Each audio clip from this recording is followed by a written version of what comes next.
Ito po mga ka-tube ay bahay ng alitaptap.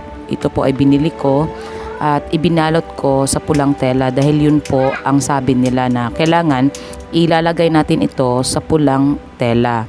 Quietly evil slips into the thoughts of broken men, torn apart by loss and despair. Lost souls searching for purpose have come up empty-handed in their O pulang lalagyan. Ito po ay binili ko at inalalagay ko po sa aking belt bag, hindi po sa aking pitaka o sa negosyo. Ang bahay ng alitaptap ay mainam po raw na pampaswerte at inilalagay ito ng iba sa harap ng tindahan. Kung iyo itong gagawin ay sabi po nila lalapit-lapit daw yung mga customers sa inyong tindahan ayon sa ating mga ninuno. Ito po iyon. Ito po ay hindi na po kailangan na orasyonan natin o yung Latin. Sa umaga po, bago kayo magbukas ng tindahan, magdasal kayo ng Ama Namin, Ave Maria at Glory Be. Ang unang pinagbentahan mo sa customer ay siyang ilagay mo sa pulang pouch tulad nito. Ipagpag ang unang benta sa paninda o sa tindahan bilang pangbuena gaya ng ginagawa ng mga tindera pag may buena mano sila. Yun po ang gawin ninyo. 3 beses na ipapagpag ang bahay ng alitaptap na nasa pouch kasama ng buena mano ninyo sa inyong negosyo po. Ito naman po ay jade crystal or green jade. Katulad po ito ng leaf clover. Ito po ay kinokonsidera na simbolo ng good fortune or lucky charm po na energy. May life force po siya, harmony, love, and healing. May ganyan din po ako. Ito, suot-suot ko po lagi. Kinabit ko po talaga ito sa kamay ko pero hindi po para good fortune, para po sa healing and harmony.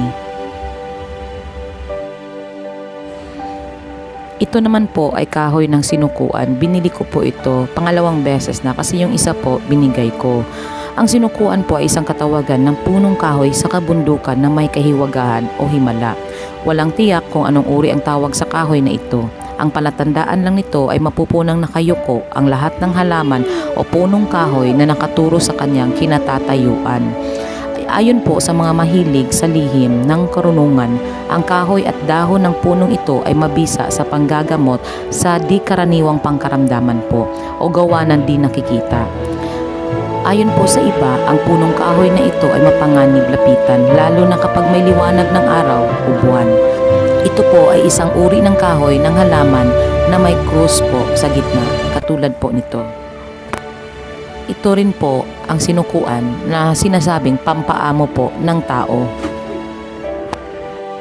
Ito naman po ay black titanium ring. Binili ko po ito. Ito po ay sinusuot ko dahil ang simbolo po nito ay purity kahit itim po ang singsing na ito. Ito po ay simbolo ng kalakasan. Kadalasan po sa nagsusuot nito ay yung mga bagong kasal dahil ban po ito nila sa kanilang kasal na ito po ay matibay.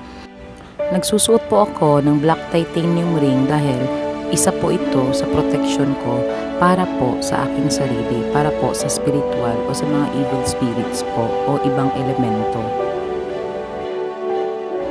Ito naman po ay isang medalyon o kwintas ni Saint Benedict. Bigay po sa akin ito ng isang G8 sa Mindanao. Pinadala lang po sa akin ito. Ang medalyon po ni Saint Benedict ay may isang protection prayer po sa Latin. Ito po may cross sa likod. Yung orasyon po nito nasa isang video ko po na andun po si Kuya Red Ghost Adventure. Panoorin nyo na lang po at makikita nyo po doon sa description box sa video. Andun po yung orasyon na Latin nito. Isa po itong medalyon para po sa evil spirit. Ito naman po ay kwintas ko na andito po yung mukha ni Jesus Christ. Ito po ay suot-suot ko ng ilang taon na po. Siguro mga 7 years ko nang suot-suot ito. Dahil nga po sa kadahilanan na iba po lagi yung pakiramdam ko. Maraming salamat po sa pagpapanood po ng ating bagong video, sa aking mga new subscribers at sa mga old subscribers ko po. Maraming salamat po sa inyo. Pagpalain po sana kayo ng poong may kapal at lagi po sana kayong suswertihin sa buhay.